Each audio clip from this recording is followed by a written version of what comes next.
కరోనాపై అలర్ట్ గా ఉండాలని వివిధ ఆసుపత్రుల్లోని కరోనా వార్డులకు అవసరమైన కిట్లను అందజేయాలని మిషన్లు మందులు ఎక్విప్మెంట్లు సమకూర్చుకోవాలని హెల్త్ మినిస్టర్ దామోదర రాజనరసింహ అధికారులను ఆదేశించారు. కరోనా కట్టడిపై మంత్రి ఉన్నత స్థాయి సమీక్ష నిర్వహించారు.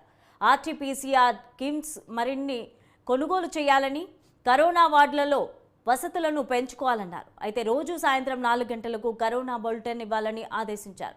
ప్రైమరీ హెల్త్ సెంటర్లను మరింత బలోపేతం చేయాలని ఆఫీసర్లను హెల్త్ మినిస్టర్ ఆదేశించారు. అయితే గవర్నమెంట్ ఆసుపత్రులలో ప్రసవాల సంఖ్య పెరిగేలా కృషి చేయాలని చెప్పారు. గర్భిణులకు పోషకాహారంపై అవగాహన కల్పించి సరైన మందులు అందిస్తూ బాలింత శిశు మరణాలను తగ్గించాలన్నారు. కాగా రాష్ట్రంలో గడిచిన 24 గంటల వ్యవధిలో కొత్తగా 8 కరోనా కేసులు నమోదయ్యాయి. దీంతో యాక్టివ్ కేసుల సంఖ్య 59కి చేరినట్లు అధికారులు తెలిపారు.